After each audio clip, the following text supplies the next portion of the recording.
Bismillahirrahmanirrahim.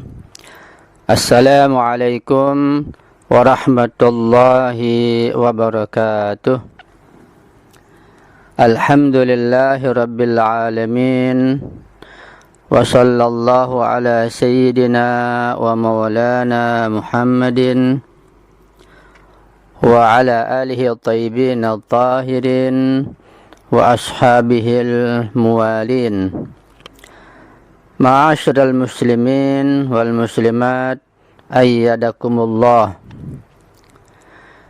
Di dalam mazhab Syiah Imamiyah, masalah wilayatul faqih bukan merupakan pembahasan yang asing, karena masalah wilayatul faqih merupakan kepanjangan dari masalah imamah, masalah kepemimpinan.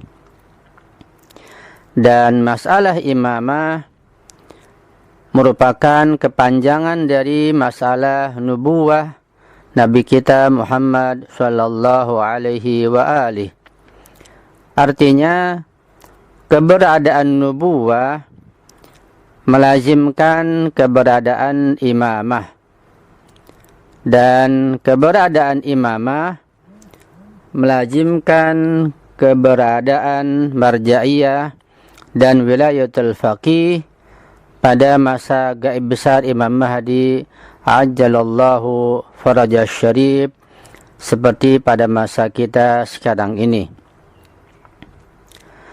Pada kesempatan ini, di mana masalah wilayatul faqih semakin menampakkan wajahnya yang indah ke seluruh pelosok dan penjuru dunia, izinkan saya membacakan sekelumit tentang masalah-masalah wilayatul faqih yang merupakan pondasi dan poros utama bagi pemerintahan dan negara Islam di Iran. Semoga pembahasan yang singkat dan sederhana ini dapat dipahami dengan baik oleh para pecinta kajian fikih mazhab Syiah Imamiyah dan akan dapat menambah wawasan kita, sehingga ketika di suatu saat nanti masalah ini mencuat ke permukaan bumi, kita tidak lagi merasa asing. Dan ketika sosok dan wajah agung wali faqih sebagai wakil resmi Imam Mahdi ajallallah farajah syarif pada masa gaib besar ini akan semakin dikenal, maka kita semua sudah tidak merasa asing lagi. Dan ketika masalah besar dan penting ini bersambung kepada masalah kehadiran dan kemunculan Imam Mahdi ajallallah farajah syarif yang akan menegakkan keadilan dan kesejahteraan di seantero dunia, maka kita sudah siap menerima kehadiran beliau, baik lahiriah maupun batiniah. Amin ya rabbal alamin.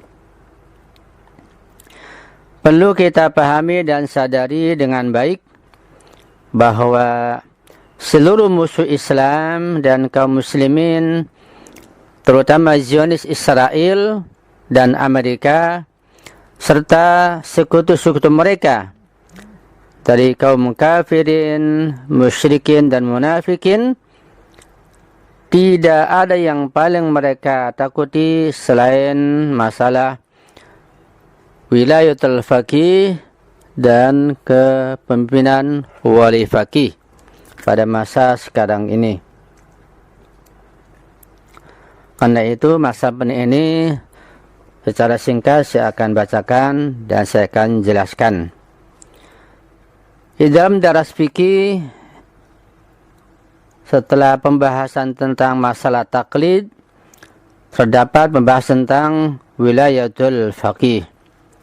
Dan juga dimuat di dalam buku fatwa-fatwa jilid 1 yang sudah dicetak. Di sana dijelaskan tentang masalah wilayatul faqih dengan soal jawab yang nanti akan kita bacakan juga insyaallah. Baiklah, saya akan bacakan tentang masalah yang penting ini.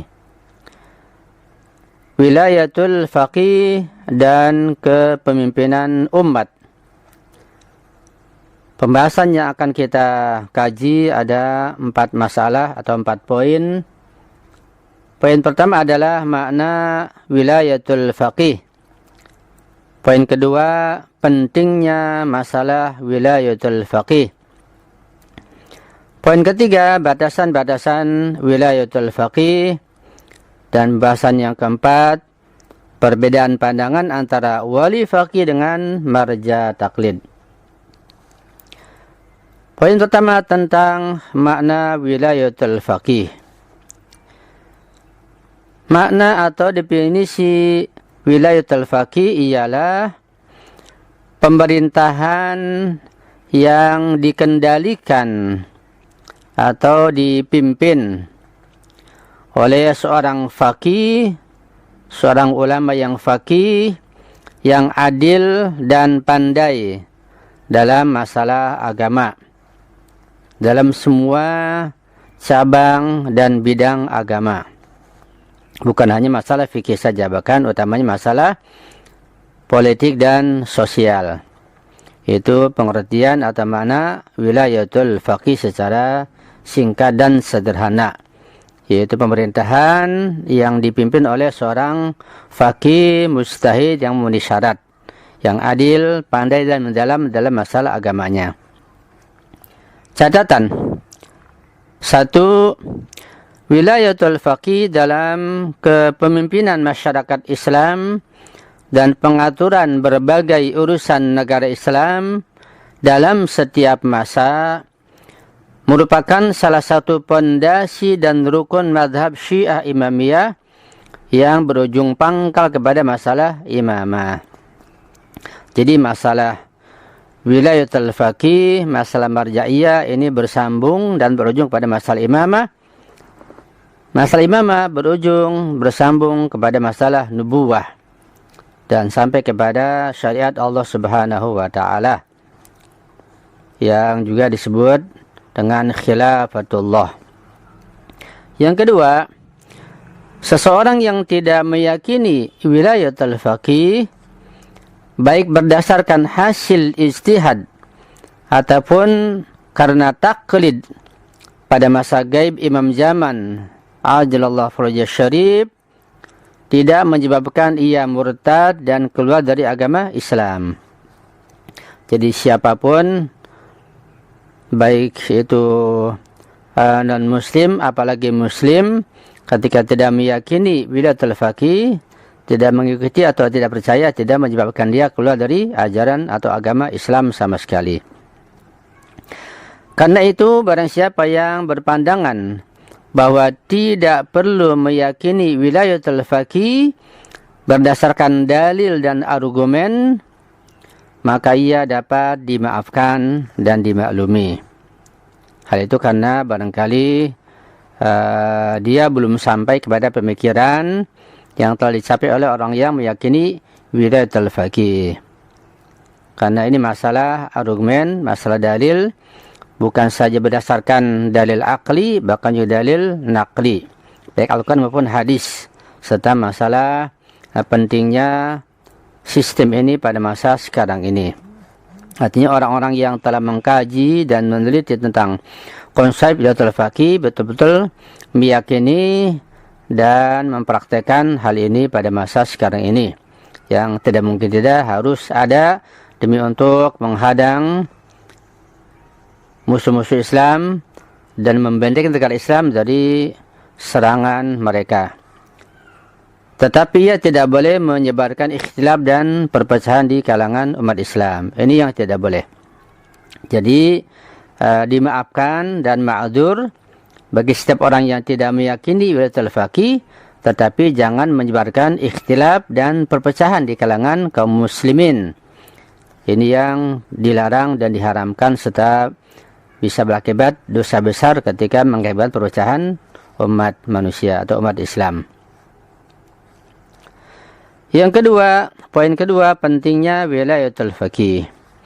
Agama Islam merupakan agama samawi yang terakhir hingga hari kiamat dan merupakan agama yang mengatur seluruh urusan masyarakat. Jadi Islam agama yang universal yang meliputi semua dimensi masalah-masalah umat manusia.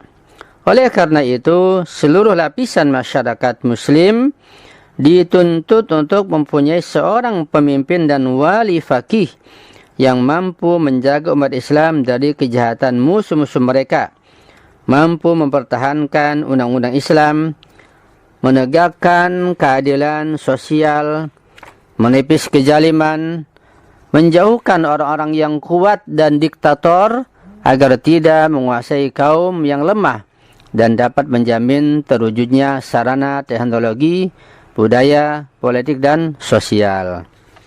Ini mengenai pentingnya wilayatul faqih. Artinya masalah konsep wilayatul faqih tidak bisa dilepaskan dengan berdirinya negara Islam.